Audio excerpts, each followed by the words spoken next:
Welcome to the untold wilderness of time. Have you ever wondered why ancient Egyptians worshipped animals? Or why archaeologists found thousands of mummified cats buried alongside kings? In the world of the pharaohs, animals were not pets. They were gods, protectors, messengers, and sometimes, executioners. Welcome to a forgotten chapter of ancient Egypt, where sacred beasts ruled temples, guarded tombs, and even shared the afterlife with royalty. This is the hidden story of the sacred animals of the Nile.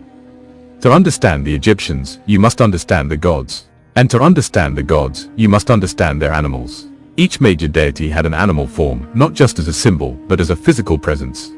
They believed divine energy could literally inhabit animals. The falcon was the fierce eye of Horus. The jackal, the loyal servant of Ibis. The crocodile, a creature of terror and divinity, embodied the god Sobek. And the cat, oh yes, the cat, she was no ordinary feline. She was the living avatar of Bastet, goddess of protection, pleasure, and vengeance. Bastet began as a lioness goddess, fierce and violent. But over time, she evolved into a gentler figure, the domestic cat. Yet her power never waned. Cats in ancient Egypt were sacred. Touching or harming one, even by accident, could result in a death sentence. Pharaohs kept them in palaces. Families worshipped them in homes. And when a beloved cat died, it was often mummified, with the same care as a human. Thousands of cat mummies have been discovered, some with intricate amulets and tiny coffins. Why? Because Egyptians believed the Bastet spirit lived within every cat. To honor a cat was to honor the goddess. To protect a cat was to be protected in return. One of the most astonishing discoveries came from Saqqara, a vast animal necropolis buried beneath the desert sands. There, archaeologists unearthed over 300,000 mummified cats. But they weren't alone. Falcons, ibises, dogs, even bulls and baboons, all carefully preserved, all ritually buried. Many of these animals were bred in temple farms. They were raised to be sacrificed, not in cruelty, but in reverence. Worshippers would buy and offer them to the gods, believing their souls would carry prayers to the heavens. It was an industry, a sacred one, and it lasted for centuries. While cats brought grace, crocodiles brought fear and awe. The Nile was home to countless crocodiles, and Egyptians didn't just avoid them, they worshipped them.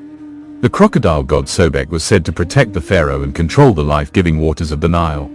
Some temples kept live crocodiles in sacred pools. Priests fed them, adorned them with jewelry, and treated them like royalty. When they died, the animals were mummified, wrapped in linen, placed in sarcophagi, and buried with honor. These were not monsters. They were divine warriors of the gods. Another sacred figure was the Ibis, a long-legged bird with a curved beak. It represented Thoth, the god of wisdom, writing, and magic. Thousands of Ibis mummies have been found near temples, often in underground catacombs.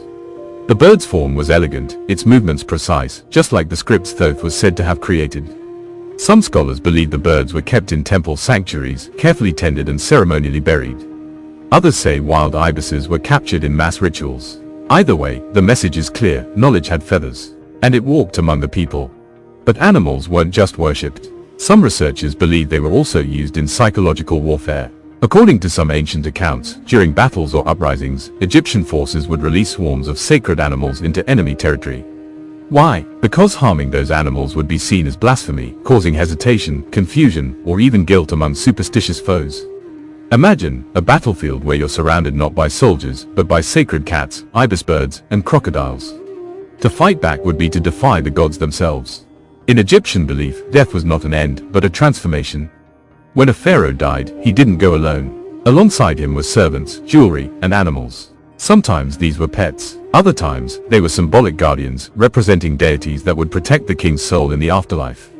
They believed the spirits of sacred animals could travel between worlds. From earth to the afterlife. From temples to tombs. From man to God. So the next time you look at a cat stretching in the sun, or a bird soaring overhead, or even a crocodile slipping silently through the water, ask yourself, what did the ancients see? A creature, a messenger, or a god? In the world of the pharaohs, the line between human and beast was not just blurred. It was sacred, because to understand ancient Egypt, you must listen not just to the voices of kings and queens, but to the whispers of animals. See you in the next adventure, maybe in a forgotten temple, or a hidden cave. Don't forget to subscribe, hit the bell, like, and share if you enjoyed the journey.